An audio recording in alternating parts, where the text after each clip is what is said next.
Okay, last section. We're going to write equations and we're going to be graphing. It's mixing everything from the first time. I may sound a little bit annoyed because I've had technical difficulties and this is the third time that I'm recording this, so I really hope you're watching. Here we go. We're finding the equation of this conic. It's a parabola. Now, the parabola is facing down. That means your p-value is going to be negative. This also means that since it's facing down, we're going to use this equation, x minus h squared equals 4p y minus k. H and k are going to be 2 and 3. So I can plug those in right away. So I'm going to have x minus 2 quantity squared equals, I'm going to fill in a number here, y minus 3. Now the number that I'm going to fill in is going to be that 4 times p. The p-value is going to be this distance here, the distance from the vertex to the directrix. That distance here is from 3 to 5, that's a distance of 2. My p-value is 2, which means 4p has to be 8. But please note that we do have p has to be negative because the parabola is facing down, so we have a negative 8, and this is my answer for this first problem. Next one. We have a circle. And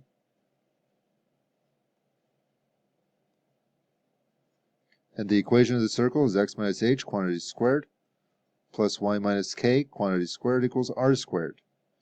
It looks like my h and k are -1, -3. So I can go and plug those into the equation right away. And now I just need to find r. R will be the distance from the center to a point on the circle. It looks like this distance is 4. So my radius is 4, which means the radius squared is 16.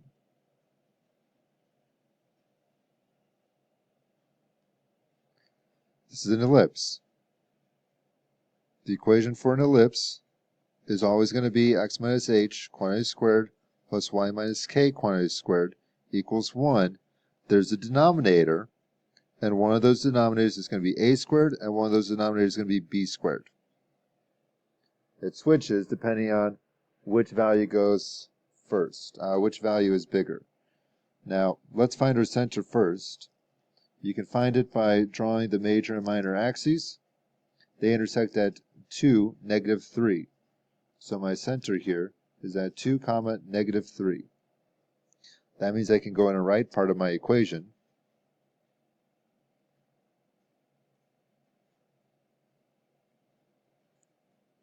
And now I just need to find my a and b value. My a value is going to be, or rather the number that's going to go underneath the x is going to be this distance squared. The distance from the center to a minor vertex. And the center is going to be at 2. The x-coordinate here is 5. This is a distance of 3. So my a is 3, which means I'm going to square to get 9.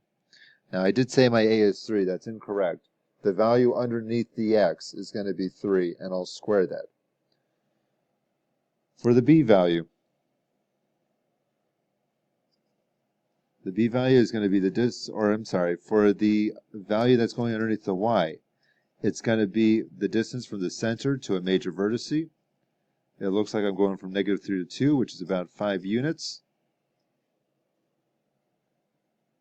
So this number is going to be 5. This means that your a squared value is actually 5 squared. Your a squared value is 25. Your b squared value is 9. A squared is always the bigger number. I'm going to just write you a little note on that.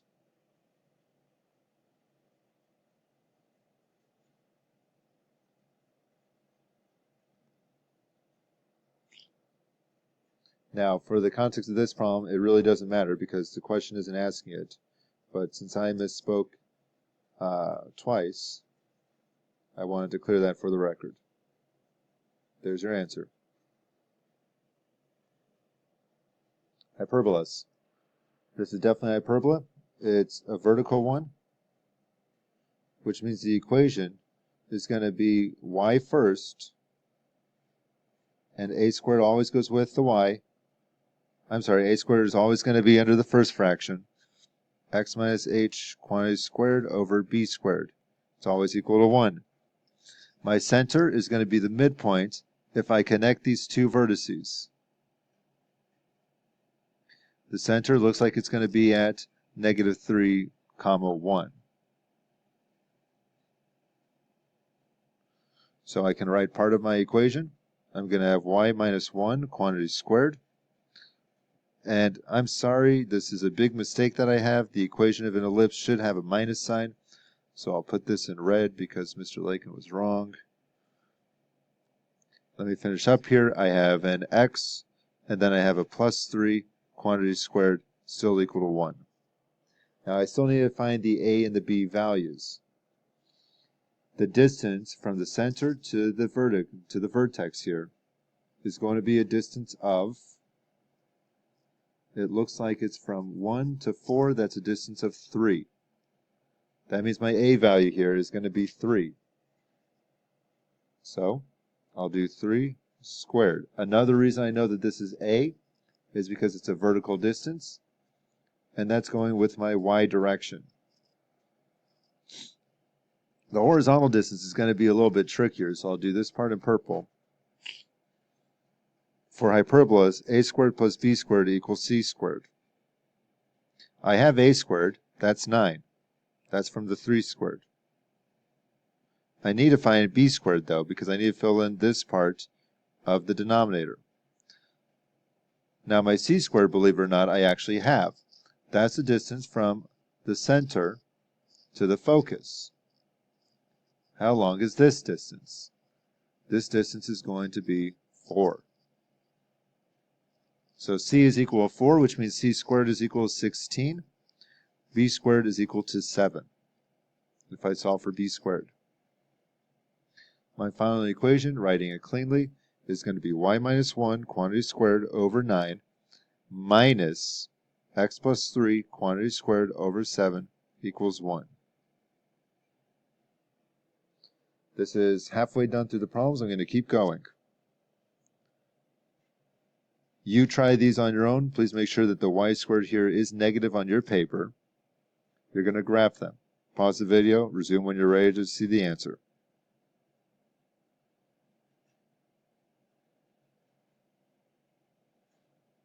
I hope you have this information.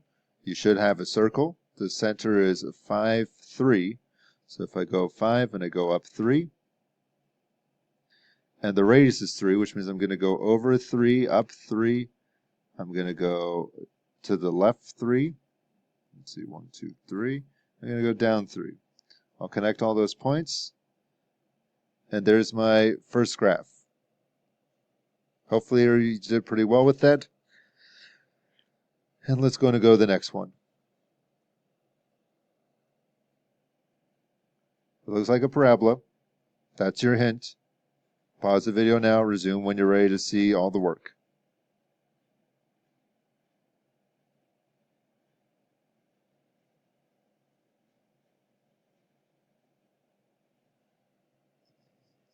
I knew it was a parabola because there's only one x squared term. So I multiplied by 4 on both sides. I moved the 5 over. I completed the square, and this is where I ended up with. This tells me my center is at 1, 1. Now, the parabola is facing up because the p-value is positive and x is being squared. So the parabola should be facing up, directrix will be beneath, focus will be inside. So the p-value is equal to 1, which means I'm going to go up 1 for the focus. I'm going to go down 1 for the directrix. The directrix is an invisible line, but very important for the construction of the parabola. And since 4p was equal to 4, I can take that 4 and divide it by 2 to get the length, half the length of the latus rectum. The latus rectum will go through the focus 2 units to the left and 2 units to the right. Again, this length is going to be 4 total. It's equal to 4p. This gives me enough points to draw the parabola. There we go.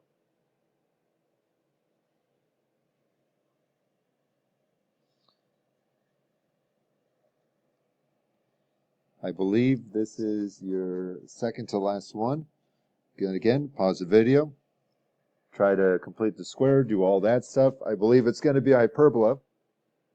And resume when you're ready to go.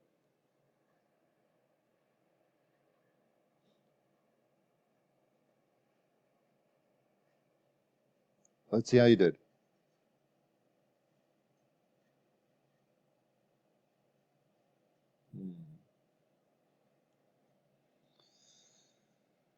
If you complete the square, you should have ended up here.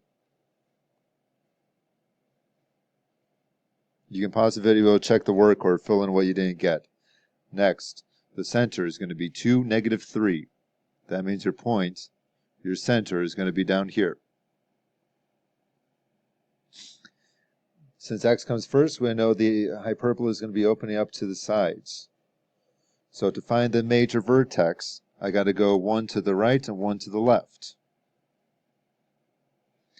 To find there's no minor vertex for hyperbola, but to find out how much y distance I'm going up, I'll look at this term, and that's going to be a 9, so I got to go take the square root of that. 3 up, 3 down from the center. So there's 1. I'll make my box with those constraints.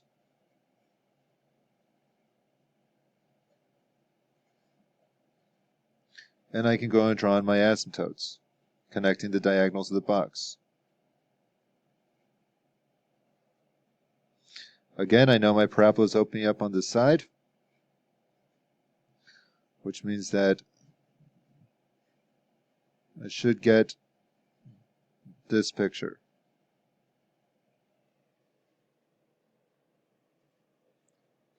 And now for the last one, please pause the video, try it on your own, resume when you're ready to go.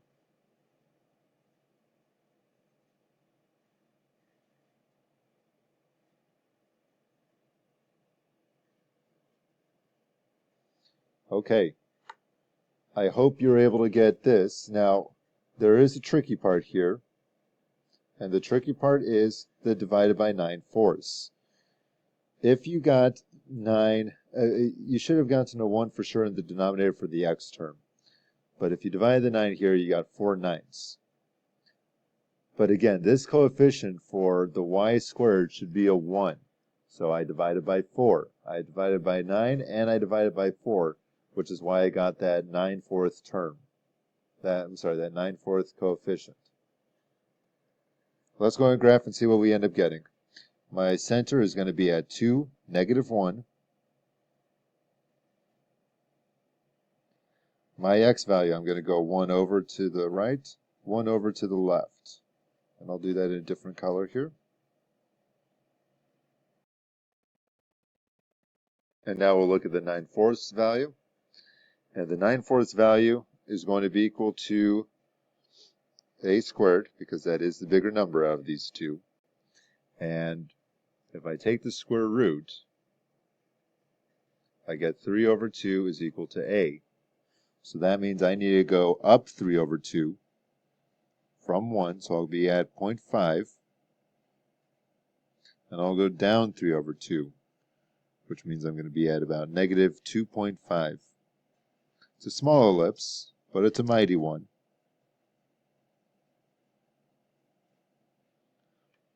And there's your answer. Guys, it's been a pleasure making the videos for you. Good luck in all that you do. Good luck on your final. And juniors, study for those finals. You only have 180 days left of school after this school year is over. So you're almost there. Seniors, you'll be freshmen next year again if you're going to college. Again, good luck. Thanks for watching.